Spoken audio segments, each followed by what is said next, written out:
668,000 subscribers, 180 million views.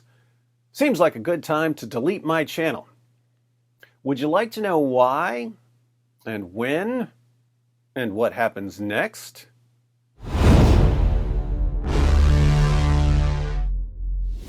I started my YouTube channel in 2009 with Nabil Qureshi. We saw the potential of YouTube early on. As far as I know, I was the first Christian apologist to do YouTube full-time. There are a bunch now. I spent years telling Christian apologists to get on YouTube. Took years to convince some of them. I can no longer tell people to build their ministries or careers around YouTube. I've been making YouTube videos for 13 years, and YouTube has gotten worse every single year I've been on the platform. It would be one thing if they had reasonable people enforcing rules. They don't. They've programmed bots to delete videos and channels, and the people who review the appeals are activists who use their positions to decide what they want the world to see. I made a video where I interviewed the friend of a girl who had been murdered by her family in an honor killing. That video was banned for hate speech. I made a video condemning cartoon killings, banned for hate speech. I made a video criticizing the British legal system for helping child traffickers, banned for hate speech. I've made several videos criticizing the persecution of Hindus. Those are always fine. I've made several videos criticizing the persecution of Muslims. Those are always fine. But I've been repeatedly banned for posting videos criticizing the persecution of Christians in places like Pakistan. YouTube just doesn't want me talking about it. I've had probably a dozen videos banned for mocking ISIS. YouTube really doesn't like it when you mock ISIS. When people send me death threats and I take screenshots and put them in a video, I get banned for hate speech. Yes, I get banned for talking about threats against me. Meanwhile, if you're a popular YouTuber calling for the public executions of ex-Muslims, you're fine on YouTube. This is a part of our religion. There's a reason to it. Yeah? There's a reason why there's a capital punishment. Because people like you, little weaklings who leave their religion and cause corruption in the land by spreading it, the capital punishment in Islamic law would be applied to you. We have no doubt, and we're proud of that. If you're a sheikh telling your followers to prepare for the future when they'll go door to door, giving people the option to convert, pay protection money, or be murdered, you're fine on YouTube. Publicly, Islam rules. If they refuse, then we have to fight. And if we fight you, then we capture you, you become our slaves, and we take your land, and you take because you refuse, I give you two good options. Keep in mind, I'm not saying these guys should be banned. I'm simply pointing out the hypocrisy. They can literally call for genocide, and YouTube will help them shout their message from the rooftops, the same rooftops they want to throw homosexuals off of. But if I make a video criticizing their calls for violence, I get banned for hate speech. The people who decide what we're allowed to say on YouTube are morally insane. They are absolute lunatics. Now, my friends and I have gotten pretty good over the past year at getting YouTube to overturn bans and restore content. So YouTube gives me a strike. I appeal the strike. YouTube instantly rejects the appeal because they don't actually read them. And a bunch of us complain to Team YouTube on Twitter, and I contact YouTube directly and complain. And YouTube eventually admits that they were wrong for banning my content. But sometimes it takes weeks to get them to fix their mistake. By the time they fix their mistake, I've already served my entire 7-day sentence.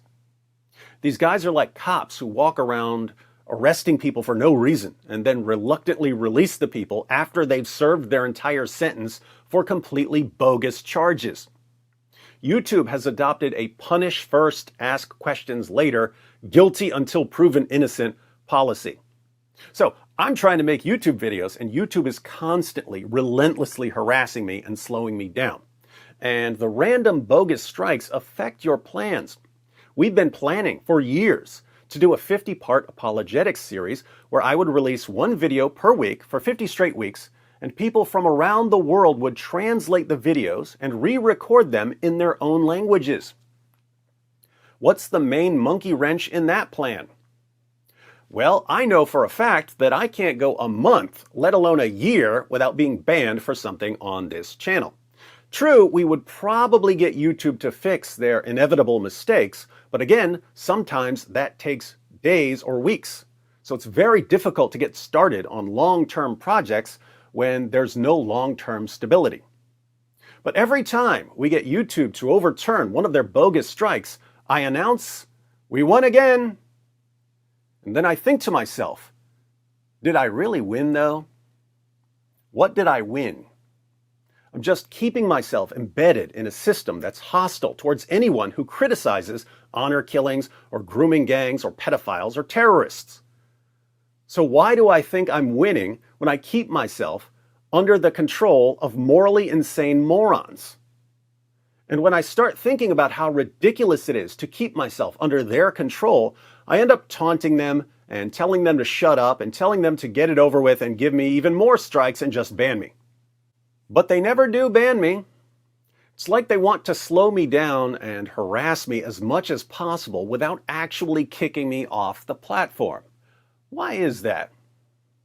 Well, if they kick me off the platform, they no longer control me. YouTube is like the ultimate abusive boyfriend. An abusive boyfriend beats his girlfriend, but he doesn't want her to leave. As soon as she tries to leave, it's, "Oh, come on, baby. You know I didn't mean it. Come back to me, baby." Abusive boyfriends are obsessed with control. So are abusive platforms. YouTube used to simply connect content creators with the people who wanted to watch their content. Now, YouTube is turning itself into the world's most ridiculous obstacle course. I have to jump through hoops and climb over walls and run across rope bridges to get my videos to my viewers. So, why am I still here? Well, that one's easy. I stay on YouTube because, in spite of the ridiculous policies and the morally insane idiots who enforce them, this is still the place where people watch my videos. Some of you have been watching my videos for 13 years. I stay on YouTube for you. I put up with total morons banning my videos for the sake of the community that watches my videos. When someone says to a YouTuber, "If you have a problem with YouTube, why don't you move to another platform?" That's the reason we don't move. If you've built a community on YouTube, moving to another platform means that you're going to lose a lot of that community. You don't want to lose a lot of your community, so you stay on YouTube. Now, YouTube knows that content creators don't want to give up the communities we've been building for years, so YouTube knows that they can get away with harassing and abusing content creators. Beware of manipulators. They'll use your dedication to something good against you. So we put up with YouTube's antics because we don't want to give up the communities we've built.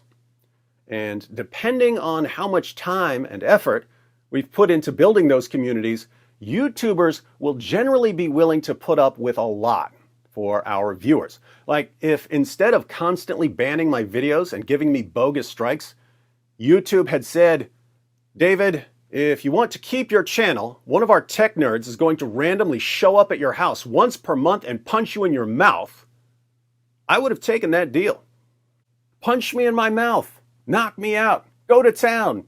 Just don't ban my stuff. So if YouTubers are dedicated to the communities we've built, why am I deleting my channel? Well, there are two main issues here. One, since I know that YouTube gets worse every single year, and since I know that the longer I keep this channel, the more entrenched and embedded I'll be in this ridiculous system that will eventually ban us, it seems irresponsible not to make some major changes.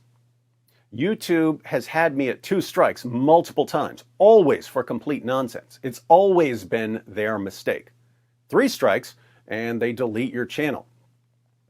I wouldn't even be able to notify my viewers because my only way of communicating with most of them is through YouTube. So constantly fighting to keep my channel instead of rebuilding is stupid in the long run. Two, this is just me personally, but I can no longer justify the amount of time I spend arguing with YouTube in order to keep my channel up. I'm 46 years old. I come from a massively dysfunctional background.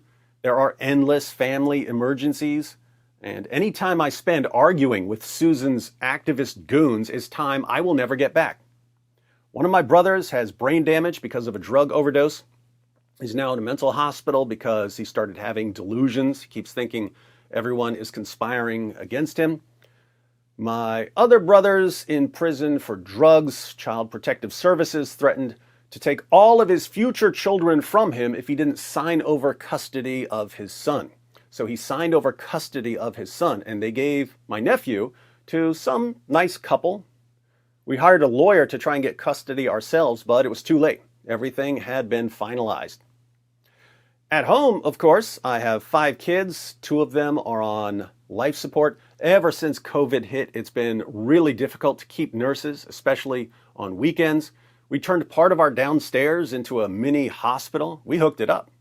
Got a desk, a couch, a TV, a mini fridge. We cover childcare. We give bonuses. We tricked out our wheelchair van. That thing is like Kit from Knight Rider. It talks to you and tells you if something is wrong with your kids. But no matter what we do, steady nursing is basically impossible. I think the main thing that changed is that the nursing agencies now require piles of pointless paperwork. So being a night nurse used to be a pretty cool job because there's only like 2, maybe 3 hours of actual work. The rest of the night, you just have to be there to make sure nothing goes wrong. So you could watch a movie, read, whatever. But now you have hours of completely pointless paperwork to fill out, and people hate wasting time on pointless paperwork. So it's not a cool job anymore. Notice the parallel with YouTube, by the way. Why does it seem like every business is making it harder for people to do their jobs by adding pointless extra work? Nurses have to fill out piles of paperwork. YouTubers have to fight with YouTube to keep our content up. Anyway, the point here is there's always a lot going on in my life. There are always family emergencies. When I'm not making a video, I'm a nurse for my kids. I'll find a way to do stuff that's important. Whatever else is going on, I'll find a way to make videos because I think it's important. But I have a serious problem doing stuff that's a pointless waste of time. And no one makes you waste your time like Susan What's-Her-Face. The time I spend explaining YouTube's community guidelines to YouTube could be spent building something they can't control. So why don't YouTubers do that? Because YouTubers don't realize how much power they really have. YouTubers are the reason YouTube is popular. No one in the history of YouTube ever came to the platform for Susan What's-Her-Face. No one ever came to YouTube for the coders. People come to YouTube for the videos. We make those. We're the ones who made this platform popular, and YouTube treats us like garbage. Why don't we leave and go somewhere else? We'll stay in a bad situation for the same reason people always stay in a bad situation. People are scared of the desert. Think about the story of the Exodus. The children of Israel were slaves in Egypt, horribly oppressed. Moses led them out of Egypt. Where did he lead them? Into the desert. And what happened when things started getting rough in the desert? The children of Israel started grumbling and saying, "We want to go back to Egypt." Why would they want to go back to slavery? Well, people can put up with all kinds of suffering or abuse as long as they're used to it. It's the unknown and unpredictable that freaks them out. The desert is unknown and unpredictable, so they'd rather be slaves because at least they understand it. Fortunately, most things that we have to deal with in the West today aren't nearly as bad as having to meet the daily brick quotas in ancient Egypt. I'm just talking about the principle here.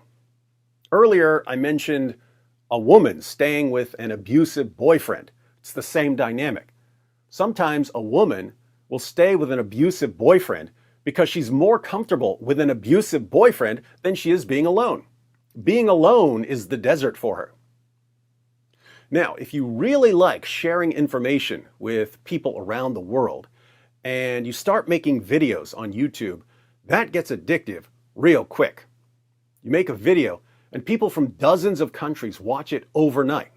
All of a sudden, you have a global community.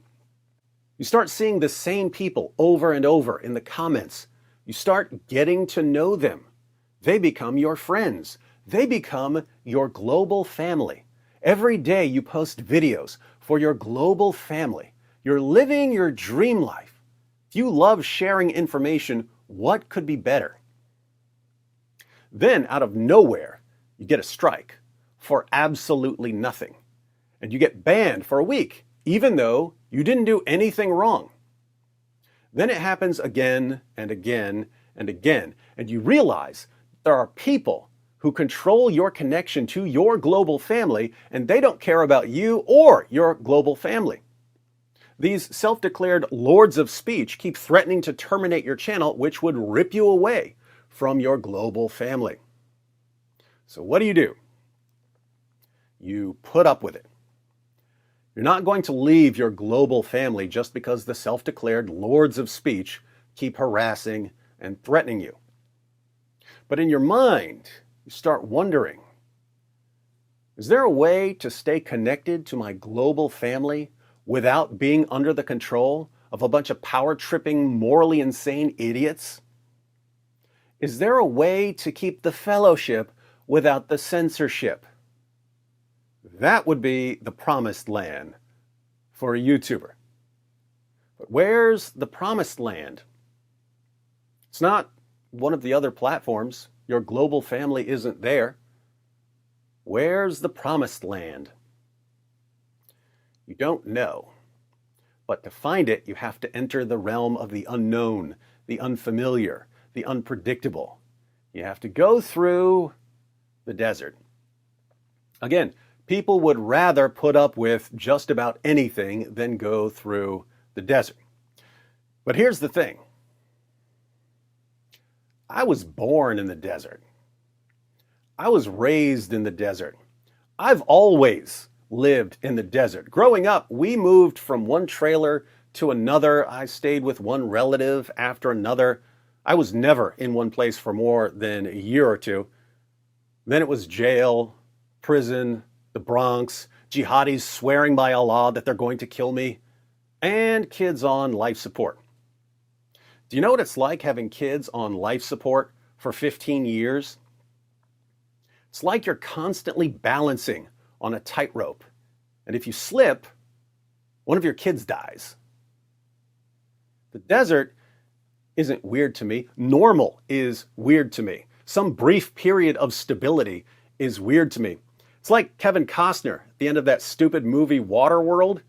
In the future, the ice caps have melted and the entire world is one giant ocean. Kevin Costner spent his entire life in a boat. When he finally gets to land, the top of Mount Everest, he gets land sickness and has to go back to the water. It's too strange here. It doesn't move right. Mom said that it's only land sickness. When you've been through the West Virginia trailer park system and the jail system and the prison system, and you've got terrorists threatening to murder you and your kids are hanging on to life by a thread, it's just hard to be intimidated by some loser pushing a ban button from the comfort of his safe space. I'm just not scared of YouTube, and I'm not scared of the desert. So, if someone has to burn his channel to the ground and figure out how to defeat YouTube, it might as well be me. To be clear, when I say defeat YouTube, I don't mean that we can somehow crush YouTube. When I delete my channel, YouTube won't even notice that I'm gone. They're too big to care. I'm too small to matter. YouTube is the second most visited site in the world, and it's owned by the first most visited site in the world. There's no stopping YouTube, not without some sort of mass creator exodus. When I talk about defeating YouTube, I mean that YouTube keeps people under their control because we're all convinced that we can't be as effective without being under their control. Anywhere else, we're going to be less effective. That's the thinking that keeps YouTube in control. You defeat YouTube when you figure out how to be more effective at sharing content without being under the control of YouTube. And I think it's pretty straightforward how to put together a more effective system. First, your content needs to be spread out, especially if your content is being targeted by YouTube. If your content isn't being targeted by YouTube, just wait. They'll eventually be coming for you too. But if your content is currently being targeted by YouTube, you can't have one big channel where a random ban paralyzes your output. And you can't have one big YouTube channel with other platforms like Odyssey just as a backup. The vast majority of your viewers will still be focused on your one big channel, so YouTube can stop your production anytime they want. If you're posting anything remotely controversial, it needs to be spread across multiple channels and platforms, preferably with different kinds of content in different places, so that people who are interested in that kind of content can follow you there. This way, if a platform gives you some bogus strike and suspends you for a week, they've only temporarily paused one small part of what you do. The rest keeps moving, and so nothing ever slows you down. Second, if your content is spread across multiple channels and multiple platforms, your viewers need to know where to find what they're looking for. So you need your own way of communicating with them. If you have one big channel on YouTube, YouTube can shut down your communication with your community when they ban you for something. So you need a way to communicate with your community that's not under the control of YouTube. Third, you need some sort of central hub, or more than one central hub, where you can't be banned. And everyone needs to know that they can find you there if you get suspended or banned somewhere else. In other words, you cover one broad topic over here on this channel, and another broad topic over there on that channel, and another topic over on this other platform, but everything is available on your main hub. And your viewers know where to find you if you suddenly turn up on a YouTube milk carton. Fourth, you have to reverse the power flow. YouTube is a giant parasite, sucking the blood out of creators. Creators are the ones who bring people to the platform. YouTube feeds off of the popularity of the people who make the videos. So PewDiePie is like a shark, and YouTube is like a lamprey stuck to the side of PewDiePie. Imagine a giant multi-headed mutant lamprey that's so effective at sucking the blood out of sharks that it now weighs 10 million tons and has its teeth stuck in millions of different sharks. That's YouTube. If you want to defeat YouTube, you have to reverse the power flow. You have to make it so that the things you control are feeding off of YouTube and other platforms, so that the things you control are constantly growing and getting stronger. In other words, the shark suddenly sees the giant multi-headed mutant lamprey and uses the lamprey as its new food source. So if you're like me and you have one big channel, one main way to stay connected to your community, and YouTube can nuke you at any time, you're being stupid, like I've been for several years, because I could see this coming. But you can be more effective and reach more people and be uncancelable if you demolish the old YouTube-controlled structure and build a new structure. And so I'll be deleting my channel next month. Why next month? Because that's when everything should be up and running. I don't know what will work best as a central hub, but we're about to have our own video platform just for Christian apologetics content.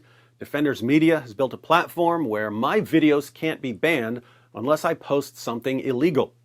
All of my content that's currently here will be there. That platform launches next week. Later in June, my new website and community app will launch. These are also set up to host content. They're owned by me, so they're uncancelable. And I've been assured that even in the event of massive site-wide destruction by hackers, everything will be restored in about 20 minutes. These will be the central hubs of my media network. Then I just have to crank out content for various channels and platforms. Since we won't be in constant danger of being canceled, I'm scheduled to record the entire 50-part Apologetics Empire series in a studio next month. So get ready, translators. After that, Brother Rashid and I are going in on our own studio. We just need to agree on a location. There are several good locations where we can get a 2-room studio, but we'd rather have a place where we can expand as needed, and that's a bit trickier. As soon as we agree on a spot, Robert Spencer has already agreed to join us for shows. One very important part of all of this is that I need a full-time videographer and editor, so let me know if you'd like to apply. Over the past several weeks, I've experimented with running ads in select videos. I wanted to see if by running ads I could earn enough to hire someone to work for me full-time. I've long believed that roughly half of what I do to make my videos could be done by someone else, probably even better. So when it comes to the content of my videos, the points I'm making, I don't want anyone touching that. But when it comes to setting up and recording and making graphics and editing and posting and making thumbnails, those are things that someone else could do. And if someone else were doing those things, I would have twice as much time to focus on content, which would really help if I want to produce unique content for multiple channels and platforms. And I found out that, yes, if I run 1 or 2 ads per week in my videos, I can hire a full-time videographer and editor. I know plenty of people who can edit for me from a distance if I send them files, but that's not what I'm looking for. I'm looking for someone with the relevant skills who moves here, shows up, sets up, records me, then goes and edits while I get started on the content for the next video. That sounds like something you'd like to do, let me know, because I have some questions for you. Now, costs are adding up quickly to cover some of the parts of this new network. If I want my entire library of videos under our control and unbannable, I do have to cover the costs of hosting. The estimate I was given to start is around $400 per month because I have a ton of videos. That goes down over time because once everything is up and running, we'll eventually have ads for Christian companies and that will offset the costs. But now, when we're at the startup level, it's about $400 per month. I'd just like to pay for an entire year in advance because I'm about to have a lot of other things to focus on. Then there's the website and app. The guy who owned Acts17.com held on to it for more than a decade. He knew I wanted it. He wasn't giving it up cheap. I kept holding out to see if he would drop the price. He never dropped the price. He only raised the price. Smart man. So I finally coughed up the money for Acts17.com. That's paid for. But now a team is working on building the website and community app. It's about $2,200 to get everything up and running. So doing a quick fundraiser for the $4,800 for hosting and the $2,200 for the website and app. If you'd like to chip in to help get this media empire started, the link to the fundraiser is in the description box. Some of you are always a little nervous about change. You may be thinking when I say all of this, but why delete your channel? Why don't you just leave this channel up while you start building your network? What can I say? I'm just a bridge burning kind of guy. Do you understand the idea of burning a bridge? A general burns the bridge behind him so that everyone knows the only way to go is forward. And the only way to survive is total victory. Apart from that, there's no way to just let this channel sit. This channel only exists right now because we're constantly fighting YouTube to fix their bogus strikes. The YouTube censors are like time vampires, sucking every bit of time you have and wasting it. Better to get it over with and stop wasting time. Videos that are still good can be reposted. In fact, feel free to download and repost any of my videos. Keep in mind, some of the videos on my channel aren't actually my videos. I posted some videos with permission. My videos are the ones like this. You can have them. I made them for you. They're yours. Again, good videos can be reposted on new channels. Some of my classic videos need to be re-recorded because I have way better equipment now than I had 10 years ago. If you're still worried about me deleting my channel, just keep two things in mind. One, every reason you're thinking of right now for why I shouldn't delete my channel, I've thought of it already. And two, every reason you're thinking of right now for why I shouldn't delete my channel, that's what YouTube uses to keep you under their control. They know what's important to people, and they use that to control us. If I have to burn my channel to the ground to break their control over us, then call me the Human Torch. As a final thought, I have to say, I really don't understand why some people get scared in these situations. Do you really think we can't beat these losers? Are they unbeatable? 15 years ago, jihadis told me that they couldn't be stopped. All you had to do was look at their rate of growth, and their victory was inevitable, mostly due to high birth rates. Their triumph was mathematically certain and only a few decades away. Here we are, just 15 years later, and everyone is hammering away at the foundations of their jihadist ideology. Everyone knows their weaknesses, and all their popular leaders from 15 years ago have been replaced by narcissists who can't get along with each other. What are they moaning and wailing about now? An avalanche. How's that inevitable victory looking now? So, YouTube holds no terrors for us. We deal with jihadis. I'll get everything going. I'll tell everyone when everything is set up. I'll give you a little bit of time to check out the new format, and then we'll have a delete my channel party live, where we'll see what happens when I try to delete my channel while I'm live streaming on my channel. If I click delete my channel while I'm live streaming, will the live stream suddenly go dark? Or will YouTube tell me that I can't delete my channel while I'm live? Only one way to find out.